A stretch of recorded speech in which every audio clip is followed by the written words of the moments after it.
FCI ਵੱਲੋਂ ਕਣਕ ਦੀ ਸਰਕਾਰੀ ਖਰੀਦ ਜ਼ਮੀਨ ਰਿਕਾਰਡ ਮੁਹੱਈਆ ਕਰਵਾਉਣ ਤੇ ਹੀ ਕੀਤੇ ਜਾਣ ਸੰਬੰਧੀ ਜਿਹੜਾ ਨੋਟੀਫਿਕੇਸ਼ਨ ਜਾਰੀ ਹੋਇਆ ਹੈ ਉਸ ਵਿੱਚ ਹੁਣ ਇੱਕ ਨਵਾਂ ਖੁਲਾਸਾ ਹੋਇਆ। ਸਾਬਕਾ ਕੇਂਦਰੀ ਮੰਤਰੀ ਹਰਸਿਮਰਤ ਕੌਰ ਬਾਦਲ ਨੇ ਕੈਪਟਨ ਸਰਕਾਰ ਅਤੇ ਕੇਂਦਰ ਤੇ ਇਸ ਖੁਲਾਸੇ ਦੇ ਆਧਾਰ ਤੇ ਮਿਲੀ ਭੁਗਤ ਦੇ ਇਲਜ਼ਾਮ ਲਗਾਏ। ਖਜ਼ਾਨਾ ਮੰਤਰੀ ਮਨਪ੍ਰੀਤ ਬਾਦਲ ਵੱਲੋਂ ਕੇਂਦਰ ਨੂੰ ਜ਼ਮੀਨ ਦੇ ਰਿਕਾਰਡ ਅਪਲੋਡ ਕਰਨ ਸੰਬੰਧੀ ਦਿੱਤੇ ਭਰੋਸੇ ਵਾਲਾ ਪੱਤਰ ਹਰਸਿਮਰਤ ਕੌਰ ਬਾਦਲ ਨੇ ਜਨਤਕ ਕੀਤਾ।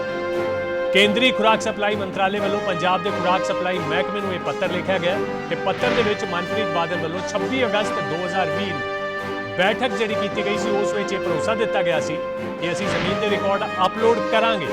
ਯਾਨੀ ਪੰਜਾਬ ਸਰਕਾਰ ਨੂੰ ਇਹ ਪਤਾ ਸੀ। ਬੈਠਕ ਵਿੱਚ ਕੇਂਦਰ ਨੂੰ ਜ਼ਮੀਨ ਰਿਕਾਰਡ ਕਣਕ ਦੀ ਖਰੀਦ ਸਮੇਂ ਮੁਹੱਈਆ ਕਰਵਾਉਣ ਦਾ ਵਾਅਦਾ ਕੀਤਾ ਗਿਆ ਸੀ। ਇਹ ਕਿਹਾ ਸੀ ਕਿ ਝੋਨੇ ਦੀ ਖਰੀਦ ਸਮੇਂ ਕਿਸਾਨੀ ਅੰਦੋਲਨ ਕਾਰਨ ਜ਼ਮੀਨ ਰਿਕਾਰਡ ਪੰਜਾਬ ਸਰਕਾਰ ਅਪਲੋਡ ਨਹੀਂ ਕਰ ਸਕਦੀ, ਇਸ ਕਰਕੇ ਝੋਨੇ ਦੀ ਖਰੀਦ ਕਰ ਲਈ ਜਾਏ, ਕਣਕ ਦੀ ਖਰੀਦ ਵੇਲੇ ਅਸੀਂ ਲੈਂਡ ਰਿਕਾਰਡ ਦੇਵਾਂਗੇ। ਹੁਣ ਹਰਸਿਮਰਤ ਕੌਰ ਬਾਦਲ ਨੇ ਕੇਂਦਰੀ ਵਣਜ ਮੰਤਰੀ ਪਿਊਸ਼ ਗੋਇਲ ਤੇ ਵੀ ਸੰਸਦ ਵਿੱਚ ਝੂਠ ਬੋਲ ਕੇ ਅਕਾਲੀ ਦਲ ਨੂੰ ਬਦਨਾਮ ਕਰਨ ਦੇ ਇਲਜ਼ਾਮ ਲਗਾਏ ਨੇ। ਵਜ੍ਹਾ ਇਹ ਹੈ ਕਿ ਪਿਊਸ਼ ਗੋਇਲ ਨੇ ਹਰਸਿਮਰਤ ਕੌਰ ਬਾਦਲ ਦੀ ਕੈਬਨਿਟ ਵਿੱਚ ਮੌਜੂਦਗੀ ਸਮੇਂ ਇਹ ਜ਼ਮੀਨ ਰਿਕਾਰਡ ਸੰਬੰਧੀ ਫੈਸਲਾ ਲਏ ਜਾਣ ਦੀ ਗੱਲ ਕਹੀ ਸੀ, ਜਦੋਂ ਕਿ ਇੱਕ ਪੱਤਰ ਜਾਰੀ ਕਰਕੇ हरसिमरत कौर बादल ने एफसीआई का पत्र जारी करके एक खुलासा किया है कि यह फैसला 6 अक्तूबर 2020 ਨੂੰ लिया गया सी, ਜਦੋਂ कि हरसिमरत कौर बादल ने 17 सितंबर 2020 ਨੂੰ ही कैबिनेट तो ਅਸਤੀਫਾ ਦੇ ਦਿੱਤਾ ਸੀ। ਉਹਨਾਂ ਦਾ ਕਹਿਣਾ ਕਿ ਕੇਂਦਰ ਤੇ ਕੈਪਟਨ ਮਿਲ ਕੇ ਸਰਕਾਰੀ ਖਰੀਦ ਖਤਮ ਕਰਨਾ ਚਾਹੁੰਦੇ ਨੇ, ਮੰਡੀਕਰਨ ਖਤਮ ਕਰਨਾ ਚਾਹੁੰਦੇ ਨੇ, ਐਮਐਸਪੀ ਖਤਮ ਕਰਨਾ ਚਾਹੁੰਦੇ ਨੇ, ਕਿਸਾਨਾਂ ਦੀ ਪਿੱਠ ਵਿੱਚ ਛੁਰਾ ਮਾਰ ਰਹੇ ਨੇ ਤੇ ਅਕਾਲੀ ਦਲ ਕਿਉਂਕਿ ਕਿਸਾਨਾਂ ਦੇ ਹੱਕ ਵਿੱਚ ਆਵਾਜ਼ ਚੁੱਕ ਰਿਹਾ, ਇਸ ਕਰਕੇ ਦੋਵੇਂ ਮਿਲ ਕੇ ਫਿਕਸਡ ਮੈਚ ਖੇਡ ਕੇ ਅਕਾਲੀ ਦਲ ਨੂੰ ਬਦਨਾਮ ਕਰਨ ਦੀ ਕੋਸ਼ਿਸ਼ ਕਰ ਰਹੇ ਨੇ। ਤੇ ਇਸ ਸੰਬੰਧੀ ਜਿਹੜੇ ਪੱਤਰ ਜਾਰੀ ਕੀਤੇ ਨੇ ਇਸ ਨੇ ਕੈਪਟਨ ਸਰਕਾਰ ਦੀ ਮਨਸ਼ਾ ਤੇ ਕੇਂਦਰ ਦੇ ਨਾਲ ਮਿਲੀ ਭੁਗਤ ਦੇ ਸਵਾਲ ਨੂੰ, ਉਸਦੇ ਸ਼ੱਕ ਨੂੰ ਹੋਰ ਗਹਿਰਾ ਕਰ ਦਿੱਤਾ। ਆਓ ਸੁਣਦੇ ਹਾਂ ਕੀ ਕੁਝ ਕਿਹਾ ਹਰਸਿਮਰਤ ਕੌਰ ਬਾਦਲ। देखो, एक बहुत ही सीरियस ਤੇ ਗੰਭੀਰ ਚੀਜ਼ ਮੇਰੇ ਸਾਹਮਣੇ ਆਈ ਹੈ ਕਿ ਜਦ ਕਾਲੇ ਖੇਤੀ ਦੇ ਕਾਨੂੰਨ ਬਣਾਏ ਗਏ ਉਹਦੇ ਵਿੱਚ ਤਾਂ ਕੇਂਦਰ ਤੇ ਸੂਬੇ ਦੀ ਸਰਕਾਰ ਦੀ ਮਿਲੀ ਭੁਗਤ ਮੈਨੂੰ ਦੇਖਣ ਨੂੰ ਮਿਲ ਰਹੀ ਸੀ। ਲੇਕਿਨ ਅੱਜ ਦੀ ਡੇਟ ਵਿੱਚ ਜਿਹੜੀ ਗੱਲ ਸਾਹਮਣੇ ਅੱਜ ਮੈਂ ਪ੍ਰਸ਼ਨ ਪੁੱਛਿਆ, ਕਿਉਂਕਿ ਮੈਨੂੰ ਇਹ ਇੱਕ ਚਿੱਠੀ ਮੇਰੇ ਕੋਲ ਆਈ ਲੱਭੀ ਕਿ ਕੇਂਦਰ ਦੀ ਸਰਕਾਰ ਨੇ ਜਿਹੜੀ ਹੁਣ ਕਣਕ ਦੀ ਖਰੀਦ ਹੋਊਗੀ ਉਹਦੇ ਵਿੱਚ ਸਾਫ਼ ਲਿਖਤਾ ਕਿ ਉਹਨਾਂ ਦੀ ਹੀ ਕਣਕ ਖਰੀਦੀ ਜਾਊਗੀ ਜਿਹੜੇ ਆਪਣੇ ਲੈਂਡ ਰਿਕਾਰਡ, ਆਪਣੀ ਜ਼ਮੀਨ ਦੀ ਮਾਲਕੀਅਤ ਅਪਲੋਡ ਕਰਨਗੇ ਤੇ ਸਿੱਧੇ ਉਸ ਮਾਲਿਕ ਦੇ ਖਾਤੇ ਵਿੱਚ ਖਰੀਦ ਦੇ ਪੈਸੇ ਜਾਣਗੇ। ਜਿਸ ਸੂਬੇ ਵਿੱਚ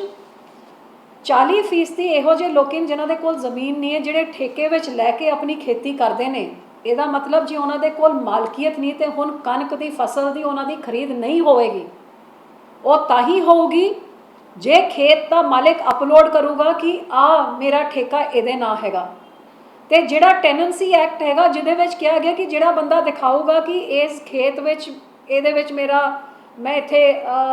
ਠੇਕਾ ਲੈਂਦਾ ਰਿਹਾ ਹੈ ਤੇ ਫਿਰ ਕੁਝ ਸਮੇਂ ਦੇ ਬਾਅਦ ਉਹ ਮਾਲਿਕ ਵੀ ਆਪਣੇ ਆਪ ਨੂੰ ਦਿਖਾ ਸਕਦਾ ਹੈ, ਜਿਹਦੇ ਕਰਕੇ ਕੋਈ ਮਾਲਿਕ ਇਹ ਨਹੀਂ ਦਿਖਾਉਂਦਾ ਕਾਗਜ਼ਾਂ ਵਿੱਚ ਕਿ ਮੈਂ ਇਸ ਬੰਦੇ ਨੂੰ ਆਪਣੀ ਠੇਕੇ ਦਿੱਤੀ ਹੋਈ ਹੈ। ਸੋ ਇਹ ਕੇਂਦਰ ਦੀ ਸਰਕਾਰ ਤੇ ਕਾਂਗਰਸ ਸਰਕਾਰ ਦੀ ਇੱਕ ਵੱਡੀ ਸਾਜ਼ਿਸ਼ ਪੰਜਾਬ ਦੇ ਕਿਸਾਨਾਂ ਨੂੰ ਇੱਕ ਵਾਰ ਫੇਰ ਵੱਡਾ ਝਟਕਾ, ਵੱਡਾ ਧੋਖਾ, ਵੱਡਾ ਨੁਕਸਾਨ ਜਿਹੜਾ ਅਗਲੇ ਮਹੀਨੇ ਹੋਊਗਾ। ਇਹ ਮੇਰਾ ਸਵਾਲ ਅੱਜ ਸੀਗਾ ਪਾਰਲੀਮੈਂਟ ਦੇ ਵਿੱਚ ਕਿ ਐਫਸੀਆਈ ਨੇ ਜਿਹੜਾ ਇਹ ਸਰਕੂਲਰ ਦੇ ਕੇ ਸੂਬੇ ਦੀ ਸਰਕਾਰ ਨੂੰ ਕਿਹਾ ਹੈ ਕਿ ਸਿਰਫ ਖਰੀਦ ਉਹਨਾਂ ਦੀ ਕੀਤੀ ਜਾਊਗੀ ਜਿਨ੍ਹਾਂ ਨੇ ਲੈਂਡ ਰਿਕਾਰਡ ਅਪਲੋਡ ਕੀਤੇ ਨੇ ਤੇ ਸਿੱਧੇ ਪੈਸੇ ਉਹਨਾਂ ਦੇ ਕੋਲ ਜਾਣਗੇ, ਤੇ ਜਿਨ੍ਹਾਂ ਦੇ ਠੇਕੇ ਤੇ ਲਿੱਤੀ ਹੈ ਜ਼ਮੀਨ ਫਿਰ ਉਹ ਆਪਣੀ ਫਸਲ ਕਿੱਥੇ ਵੇਚਣਗੇ। ਤੇ ਮੈਨੂੰ ਜਿਸ ਗੱਲ ਦਾ ਅਫਸੋਸ ਹੈਗਾ ਕਿ ਨਾ ਹੀ ਖੇਤੀਬਾੜੀ ਐਫਸੀਆਈ ਦੇ ਜਿਹੜੇ ਮੰਤਰੀ ਪਿਊਸ਼ ਗੋਇਲ ਜੀ ਨੇ, ਉਹਨਾਂ ਨੇ ਲੋਕਾਂ ਨੂੰ ਕਿਸ ਤਰ੍ਹਾਂ ਭਾਜਪਾ ਗੁੰਮਰਾਹ ਕਰਦੀ ਹੈ ਤੇ ਕਿਸ ਤਰ੍ਹਾਂ ਕੇਂਦਰ ਤੇ ਸੂਬੇ ਦੀ ਸਰਕਾਰ ਮਿਲ ਕੇ ਲੋਕਾਂ ਦਾ ਨੁਕਸਾਨ ਕਰ ਰਹੇ। ਮੈਨੂੰ ਦੁੱਖ ਇਸ ਗੱਲ ਦਾ ਕਿ ਮੈਨੂੰ ਕਿਹਾ ਕਿ ਤੁਸੀਂ ਇਸ ਫੈਸਲੇ ਦਾ ਹਿੱਸਾ ਸੀ, ਜਦ ਬਿਲਕੁਲ ਸਾਫ਼ ਗੱਲ ਹੈ ਕਿ ਆਹ ਫੈਸਲਾ ਤੁਸੀਂ ਜਦ ਦੇਖੋ ਇਹਦੇ ਵਿੱਚ ਇਹ ਅਕਤੂਬਰ ਦੇ ਮਹੀਨੇ ਪਿਛਲੇ ਸਾਲ ਲਿੱਤਾ ਗਿਆ ਸੀ, ਜਦ ਮੈਂ ਉਸ ਤੋਂ ਪਹਿਲੇ ਮੈਂ ਆਪਣੀ ਇਸ ਸਰਕਾਰ ਦੇ ਨਾਲ ਆਪਣਾ ਸਾਰਾ ਨਾਤਾ ਅਸੀਂ ਤੋੜ ਚੁੱਕੇ ਸੀਗੇ ਕਿਉਂਕਿ ਕਿਸਾਨੀ ਵਿਰੋਧ ਇਹ ਸਰਕਾਰ ਹੈਗੀ। ਤਾਂ ਅਕਤੂਬਰ ਤੇ ਲਿੱਤਾ ਹੋਇਆ ਫੈਸਲਾ ਤੇ ਇਸ ਫੈਸਲੇ ਦੇ ਉੱਤੇ ਇਹ ਜਿਹੜੀ ਪੰਜਾਬ ਸਰਕਾਰ ਨੂੰ ਚਿੱਠੀ ਲਿਖੀ ਗਈ ਹੈ ਜਿਹਦੇ ਵਿੱਚ ਸਾਫ਼-ਸਾਫ਼ ਕਿਹਾ ਗਿਆ ਪੰਜਾਬ ਸਰਕਾਰ ਨੂੰ ਕਿ ਤੁਸੀਂ ਕਿਹਾ ਸੀ ਕਿ ਜਿਹੜੀ ਝੋਨੇ ਦੀ ਫਸਲ ਸੀ ਉਹ ਤੁਸੀਂ ਸਾਡੀ ਚੱਕ ਲਓ, ਕਿਉਂਕਿ ਕਿਸਾਨੀ ਕਾਨੂੰਨਾਂ ਦੇ ਖਿਲਾਫ ਕਿਸਾਨ ਧਰਨੇ 'ਚ ਬੈਠੇ ਹੋਏ ਨੇ, ਜਿਹਦੇ ਕਰਕੇ ਅਸੀਂ ਇਹਨਾਂ ਦੀ ਜ਼ਮੀਨੀ ਕਾਗਜ਼ੀ ਕਾਰਵਾਈ ਪੂਰੀ ਨਹੀਂ ਕਰ ਸਕੇ ਹਾਂ। ਇਸ ਕਰਕੇ ਇਸ ਵਾਰੀ ਤੁਸੀਂ ਇਸ ਫਸਲ ਨੂੰ ਇਸ ਤਰ੍ਹਾਂ ਚੱਕ ਲਓ, ਅਗਲੀ ਵਾਰੀ ਅਸੀਂ ਕਰ ਦਾਂਗੇ। ਤੇ ਧੋਖਾ ਕਿਹਨੇ ਦਿੱਤਾ? ਇਹ ਸਾਫ਼-ਸਾਫ਼ ਇੱਥੇ ਲਿਖਿਆ ਹੈ ਕਿ ਤੁਹਾਡੇ finance minister Manpreet Badal, food supply ਮੰਤਰੀ, ਇਹਨਾਂ ਨੇ ਐਗਰੀਕਲਚਰ ਸੈਕਟਰੀ ਨੂੰ ਮਿਲ ਕੇ ਵਿਸ਼ਵਾਸ ਦਿਲਾਇਆ ਸੀ ਕਿ ਤੁਸੀਂ ਝੋਨੇ ਦੀ ਚੱਕ ਲਓ, ਕਣਕ ਤਾਈ ਅਸੀਂ ਸਾਰੇ ਰੈਂਡ ਰਿਕਾਰਡ ਅਪਲੋਡ ਕਰ ਦਾਂਗੇ। ਇਹਦਾ ਮਤਲਬ ਇੱਕ ਸੂਬੇ ਦੀ ਸਰਕਾਰ ਨੇ ਲੋਕਾਂ ਦੀ ਪੈਰਵਾਈ ਕਰਨ ਤੋਂ ਬਜਾਏ ਕਿ ਜਿਹੜੇ ਠੇਕੇ 'ਚ ਲੈਂਦੇ ਉਹਨਾਂ ਦਾ ਕੀ ਬਣੂਗਾ, ਇਹਨਾਂ ਨੇ ਸਹਿਮਤੀ ਭਰੀ,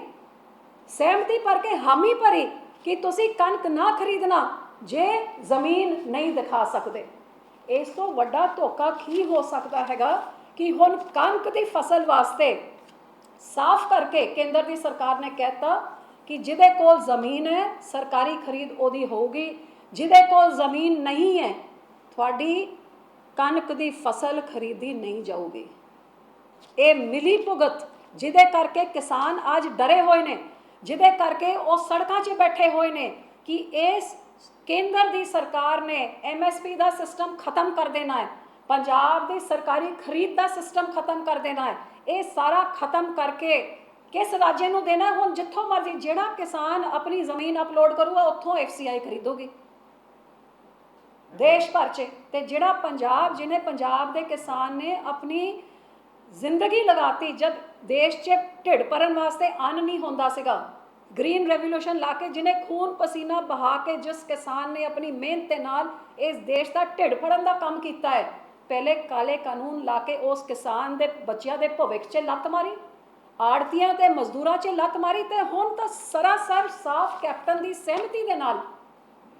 ਇਹਨਾਂ ਨੇ ਆਉਣ ਵਾਲੀ ਕਣਕ ਦੀ ਫਸਲ ਵਿੱਚੋਂ ਖਰੀਦ ਖਤਮ ਕਰਨ ਦਾ, ਆਉਣ ਵਾਲੇ ਸਮੇਂ 'ਚ MSP ਖਤਮ ਕਰਨ ਦਾ ਇਹ ਸਰਕਾਰ ਦਾ ਮਨਸ਼ਾ ਬਿਲਕੁਲ ਸਾਫ਼ ਹੋ ਕੇ ਸਾਹਮਣੇ ਆ ਗਈ ਹੈ। ਤੇ ਦੁੱਖ ਦੀ ਗੱਲ ਕਿ ਇਹ ਸਰਕਾਰ ਦੀ ਤਾਂ ਮਨਸ਼ਾ ਕੇਂਦਰ 'ਚ ਜਿਹੜੀ ਸੀਗੀ, ਲੇਕਿਨ ਸਾਫ਼-ਸਾਫ਼ ਜਿਹੜਾ ਕਹਿਤਾ ਕਿ ਤੁਹਾਡੇ ਫਾਈਨੈਂਸ ਮਿਨਿਸਟਰ ਤੇ ਤੁਹਾਡੇ ਫੂਡ ਸਪਲਾਈ ਮਿਨਿਸਟਰ ਜਿਹੜੀ ਸਹਿਮਤੀ ਦੇ ਕੇ ਆਏ, ਜਿਹੜਾ ਕਾਲੇ ਕਾਨੂੰਨਾਂ ਵਾਸਤੇ ਵੀ ਤੁਸੀਂ ਦੇਖਿਆ ਕਿ ਨੀਤੀ ਆਯੋਗ ਦੀ ਮੀਟਿੰਗ ਵਿੱਚ ਵੀ ਆਹੀ ਮਨਪ੍ਰੀਤ ਬਾਦਲ ਫਾਈਨੈਂਸ ਮਿਨਿਸਟਰ ਨੇ ਸਹਿਮਤੀ ਪਾਈ ਤੇ ਆਹੀ ਕੈਪਟਨ ਸਾਹਿਬ ਉਹ 7 ਮੁੱਖ ਮੰਤਰੀਆਂ ਦਾ ਹਿੱਸਾ ਸੀਗੇ ਜਿਨ੍ਹਾਂ ਨੇ ਕਾਲੇ ਕਾਨੂੰਨ ਵਾਸਤੇ ਵੀ ਹਾਮੀ ਦਿੱਤੀ। ਸੋ ਇਹ ਕਾਂਗਰਸ ਤੇ BJP ਕਿਵੇਂ ਰਲ ਮਿਲ ਕੇ ਪੰਜਾਬ ਦੇ ਲੋਕਾਂ ਨਾਲ, ਪੰਜਾਬ ਦੇ ਕਿਸਾਨਾਂ ਨਾਲ, ਮਜ਼ਦੂਰਾਂ ਨਾਲ, ਆੜਤੀਆਂ ਨਾਲ ਜਿਵੇਂ ਧੋਖਾ ਕਰ ਰਹੇ ਨੇ, ਅੱਜ ਪਾਰਲੀਮੈਂਟ 'ਚ ਉਹ ਸਾਹਮਣੇ ਆਇਆ। ਤੇ ਦੁੱਖ ਦੀ ਗੱਲ ਆ ਕਿ ਧੋਖਾ ਤਾਂ ਜਿਹੜੇ ਦੋਨੋਂ ਕਰ ਰਹੇ ਨੇ, ਲੇਕਿਨ ਜਿਹੜੀ ਇੱਕ ਪਾਰਟੀ ਕਿਸਾਨਾਂ ਦੀ ਹੱਕਾਂ ਵਾਸਤੇ ਲੜਾਈ ਲੜ ਰਹੀ ਹੈ, ਜੇ ਅਸੀਂ ਨਾਤਾ ਤੋੜਿਆ, ਅਸੀਂ ਮੰਤਰੀ ਮੰਡਲ ਛੱਡਿਆ, ਕਿਸਾਨ ਦੇ ਹੱਕ ਵਿੱਚ ਛੱਡਿਆ, ਤੇ ਉਹਨਾਂ ਨੂੰ ਬਦਨਾਮ ਕਰਨ ਵਾਸਤੇ ਅੱਜ ਮੰਤਰੀ ਨੇ ਸਾਫ਼ ਕਹਿਤਾ ਕਿ ਅਸੀਂ ਇਹਨਾਂ ਫੈਸਲਿਆਂ ਦੇ ਹਿੱਸੇ ਸੀਗੇ ਜਦ ਇਹ ਫੈਸਲੇ ਹੀ ਅਕਤੂਬਰ ਦੇ ਮਹੀਨੇ 'ਚ ਲਏ ਗਏ, ਜਿਸ ਮਹੀਨੇ 'ਚ ਅਕਾਲੀ ਦਲ ਨੇ ਸਾਰਾ ਨਾਤਾ ਹੀ ਛੱਡਤਾ ਸੀ, ਜਿਸ ਫੈਸਲੇ ਦਾ ਨਾ ਸਾਨੂੰ ਪੁੱਛਿਆ ਗਿਆ ਨਾ ਦੱਸਿਆ ਗਿਆ। ਅੱਜ ਫਲੋਰ ਆਫ ਦਾ ਹਾਊਸ 'ਚ ਮੰਤਰੀ ਸਾਰੇ ਆਮ ਝੂਠ ਬੋਲ ਰਿਹਾ ਹੈ ਤੇ ਇਹਨਾਂ ਦੋਨਾਂ ਸਰਕਾਰ ਦੀ ਮਿਲੀ ਭੁਗਤ ਹੈ। ਮੈਂ ਤਾਂ ਲੋਕਾਂ ਨੂੰ ਕਹਾਂਗੀ ਕਿ ਬਾਕੀ ਵੀ ਦੇਖ ਲਓ ਕਿ ਇਹਨਾਂ ਦੋਨਾਂ ਦੀ ਰਲ ਮਿਲ ਕੇ ਮਨਸ਼ਾ ਕੀ ਹੈ ਤੇ ਇਹਨਾਂ ਤੋਂ ਸਚੇਤ ਹੋ ਜਾਓ ਤੇ ਬਚ ਜਾਓ। ਅੱਜ ਤੁਹਾਡੀ ਕਣਕ ਆਉਣ ਵਾਲੀ ਫਸਲ, ਜੇ ਤੁਹਾਡੇ ਕੋਲ ਜ਼ਮੀਨ ਨਹੀਂ ਹੈਗੀ, ਇਹ ਸਰਕਾਰ ਨੇ ਤੁਹਾਡੀ ਫਸਲ ਨਹੀਂ ਚੱਕਣੀ ਹੈ ਤੇ ਹੌਲੀ ਹੌਲੀ ਪੰਜਾਬ ਦੀ ਸਰਕਾਰੀ ਖਰੀਦ ਵੀ ਖਤਮ ਹੋਊਗੀ, ਮੰਡੀ ਸਿਸਟਮ ਵੀ ਖਤਮ ਹੋਗਾ। ਜਿਹੜਾ ਹੱਕ ਇੰਨੇ ਸਾਲਾਂ ਤੋਂ ਤੁਹਾਡਾ ਸੀ, ਇਹ ਕੇਂਦਰ ਦੀ ਸਰਕਾਰ ਕੈਪਟਨ ਦੀ ਰਲੀ ਮਿਲੀ ਭੁਗਤ ਦੇ ਨਾਲ ਦੂਜੇ ਸੂਬਿਆਂ ਨੂੰ ਦੇਣ ਦੀ ਤਿਆਰੀ ਸਹੀ ਤਰੀਕੇ ਨਾਲ ਕਰ ਚੁੱਕੀ ਹੈ। ਜੇ ਸਹੀ ਨਹੀਂ ਕੀਤਾ ਤਾਂ ਮੈਂ ਕੈਪਟਨ ਸਾਹਿਬ ਨੂੰ ਪੁੱਛਦੀ ਹਾਂ ਕਿ ਇਹ ਕੇਂਦਰ ਦੀ ਸਰਕਾਰ ਦੀ ਜਿਹੜੀ ਚਿੱਠੀ ਕੇਂਦਰ ਦੀ ਸਰਕਾਰ ਨੇ ਭੇਜੀ ਹੈ, ਜਿਹਦੇ ਵਿੱਚ ਉਹਨਾਂ ਨੇ ਸਾਫ਼ ਤੌਰ 'ਤੇ ਮੈਂ ਪੜ੍ਹ ਰਹੀ, as already decided in meeting held on 26/8, ਇਹਦਾ ਮਤਲਬ ਅਗਸਤ ਦੇ ਮਹੀਨੇ 'ਚ ਮੀਟਿੰਗ ਹੋਈ ਸੀ with finance minister and food supply minister Punjab. ਪਿਛਲੇ ਅਗਸਤ ਦੇ ਮਹੀਨੇ 'ਚ ਮੀਟਿੰਗ ਕਰਕੇ ਸੈਕਟਰੀ ਨੂੰ ਇਹਨਾਂ ਨੇ ਹਾਮੀ ਕਰਕੇ ਆਏ ਸੀਗੇ ਕਿ ਅਗਲੀ ਵਾਰੀ ਤੁਸੀਂ ਸਿਰਫ ਸਾਡੀ ਕਣਕ ਦੀ ਫਸਲ ਚੱਕਣਾ ਜਿਨ੍ਹਾਂ ਦੇ ਲੈਂਡ ਰਿਕਾਰਡ ਹੋ ਗਏ ਨੇ। ਤੇ ਆਹ ਲਿਖਿਆ ਕਿ ਤੁਸੀਂ ਕਿਹਾ ਸੀਗਾ ਕਿ ਇਹ 3 agitation by farmers, owing to agitation by farmer 3 agro bill, state could not complete ਇਹ KYC ਲੈਂਡ ਰਿਕਾਰਡਸ ਆ ਅਸੀਂ ਨਹੀਂ ਖਤਮ ਕਰ ਸਕੇ। ਸੋ ਇਸ ਵਾਰੀ ਸਾਨੂੰ ਵਨ ਟਾਈਮ ਇਹ ਵੇਵ ਕਰ ਦਿਓ, ਜਿਹਦੀ ਆਹ ਚਿੱਠੀ ਦਾ ਵੀ ਉਹਦੇ ਵਿੱਚ ਉਹਨਾਂ ਨੇ ਸਾਫ਼ ਲਿਖਤਾ ਕਿ ਇਟ ਇਜ਼, ਤੁਸੀਂ ਇੱਕ ਵਾਰੀ ਮੰਗਿਆ ਸੀ ਕਿ ਇਸ ਵਾਰੀ ਸਾਨੂੰ ਝੋਨੇ ਵਾਸਤੇ ਛੱਡ ਦਿਓ ਕਿਉਂਕਿ ਕਿਸਾਨ ਸੜਕਾਂ 'ਚ ਬੈਠੇ ਸੀ, ਲੈਂਡ ਰਿਕਾਰਡ ਪੂਰੇ ਨਹੀਂ ਕਰ ਸਕੇ, ਲੇਕਿਨ ਅੱਗੇ ਤੋਂ ਵੀਟ ਪ੍ਰੋਕਿਉਰਮੈਂਟ ਵਾਸਤੇ has directed that farmers' land record is must for wheat procurement in RMS 2021-22। मतलब ਕਣਕ ਦੀ ਫਸਲ ਤਾਂ ਹੀ ਚੱਕੀ ਜਾਊਗੀ ਜੇ ਲੈਂਡ 'ਚ ਦਿਖਦਾ ਕਿ ਤੁਹਾਡੀ ਜ਼ਮੀਨ ਦੀ ਮਾਲਕੀਅਤ ਹੈ। ਜੇ ਤੁਸੀਂ ਠੇਕੇ 'ਚ ਲਿੱਤੀ ਹੈ, ਮਾਲਕੀਅਤ ਨਹੀਂ ਦਿਖਾ ਸਕਦੇ ਤੇ ਕਿਸਾਨ ਵੀਰ ਇਸ ਵਾਰੀ ਤੁਹਾਡੀ ਕਣਕ ਨਹੀਂ ਚੱਕੀ ਜਾਊਗੀ। ਤੇ ਇਹਦੇ ਵਾਸਤੇ ਕੈਪਟਨ ਸਰਕਾਰ, ਵਿੱਤ ਮੰਤਰੀ ਸਰਕਾਰ ਨੇ ਮਿਲ ਕੇ ਕੇਂਦਰ ਦੀ ਭਾਜਪਾ ਦੇ ਸਰਕਾਰ ਦੇ ਨਾਲ ਇਹਦੇ ਵਾਸਤੇ ਹਾਮੀ ਭਰਤੀ ਹੈ ਤੇ ਤੁਹਾਡੇ ਢਿੱਡ ਵਿੱਚ ਲਾਤੀ ਨਹੀਂ ਮਾਰੀ, ਲੇਕਿਨ ਮੈਂ ਕਹਿੰਦੀ ਤੁਹਾਡੇ ਪਿੱਠ 'ਚ ਛੁਰਾ ਖੋ ਗਿਆ। ਇੱਥੇ ਮੈਂ ਇੱਕ ਹੋਰ ਵੀ ਚੀਜ਼ ਕਹਿਣਾ ਚਾਹੁੰਦੀ ਹਾਂ। ਅੱਜ ਜਦ ਇੱਕ ਪ੍ਰਸ਼ਨ ਲੱਗਿਆ ਕੁਐਸਚਨ ਆਰ 'ਚ ਤੇ ਮੈਂ ਜਦ ਇਹ ਪ੍ਰਸ਼ਨ ਦੇਖਿਆ ਤੇ ਤੁਸੀਂ ਜੇ ਰਿਕਾਰਡਿੰਗ ਲੋਕ ਸਭਾ ਦੀ ਕੱਢੋ, ਪਹਿਲੇ ਮਨੀਸ਼ ਤਿਵਾਰੀ ਜੀ ਦਾ ਨਾਮ ਕਿਹਾ ਗਿਆ ਇੱਕ ਪ੍ਰਸ਼ਨ ਪੁੱਛਣ ਵਾਸਤੇ। ਤੁਹਾਨੂੰ ਹੈਰਾਨੀ ਹੋਊਗੀ ਕਿ ਜਿਸ ਕਾਂਗਰਸ ਸਰਕਾਰ ਦਾ ਫਰਜ਼ ਬਣਦਾ ਹੈ ਇਹਦੇ ਵਾਸਤੇ ਲੜਨ ਵਾਸਤੇ ਤੇ ਪ੍ਰਸ਼ਨ ਪੁੱਛਣ ਵਾਸਤੇ,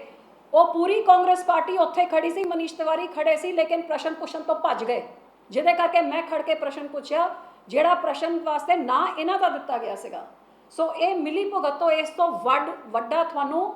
ਕੀ ਸਬੂਤ ਚਾਹੀਦਾ ਕਿ ਇਹ ਰਲ ਮਿਲ ਕੇ ਇਹ ਕੀ ਕਰ ਰਹੇ ਨੇ ਤੇ ਬਦਨਾਮ ਕਿਹਨੂੰ ਕਰ ਰਹੇ ਨੇ। ਮੰਤਰੀ ਕਹਿੰਦਾ ਕੇਂਦਰ ਸੂਬੇ ਦੀ ਸਰਕਾਰ ਨੂੰ ਪੁੱਛ ਲਓ ਤੇ ਮੇਰੇ ਉੱਤੇ ਇਲਜ਼ਾਮ ਲਾਉਂਦਾ ਹੈ ਕਿ ਮੈਂ ਇਹਦੇ ਹੱਕ 'ਚ ਸੀਗੀ ਜਦ ਮੈਂ ਸਵਾਲ ਪੁੱਛ ਰਹੀ ਹਾਂ, ਮੈਂ ਮੰਤਰੀ ਮੰਡਲ ਛੱਡਿਆ ਹੈ, ਅਸੀਂ ਆਪਣਾ ਨਾਤਾ ਇਹਨਾਂ ਦੇ ਨਾਲ ਕਿਸਾਨਾਂ ਮਗਰ ਤੋੜਿਆ ਤੇ ਇਹ ਕਿਵੇਂ ਰਲ ਮਿਲ ਕੇ ਝੂਠ ਬੋਲ ਕੇ ਉਹਨਾਂ ਨੂੰ ਬਦਨਾਮ ਕਰੇ ਜਿਨ੍ਹਾਂ ਨੇ ਕਿਸਾਨੀ ਵਾਸਤੇ ਆਪਣਾ ਸਭ ਕੁਝ ਛੱਡ ਹੀ ਨਹੀਂ ਦਿੱਤਾ। ਲੇਕਿਨ ਅਕਾਲੀ ਦਲ ਨੇ ਇਤਿਹਾਸ 'ਚ ਪੰਜਾਬ 'ਚ ਕਿਸਾਨੀ ਨੂੰ ਅੱਗੇ ਲਿਜਾਣ ਵਾਸਤੇ ਜੇ ਟਿਊਬਵੈਲ ਦੇ ਕਨੈਕਸ਼ਨ, ਬਿਜਲੀ ਪਾਣੀ ਮਾਫ ਹੋਏ, ਮੰਡੀਆਂ ਬਣੀਆਂ ਤਾਂ ਦੇਣ ਸ਼੍ਰੋਮਣੀ ਅਕਾਲੀ ਦਲ ਦੀ ਹੈਗੀ।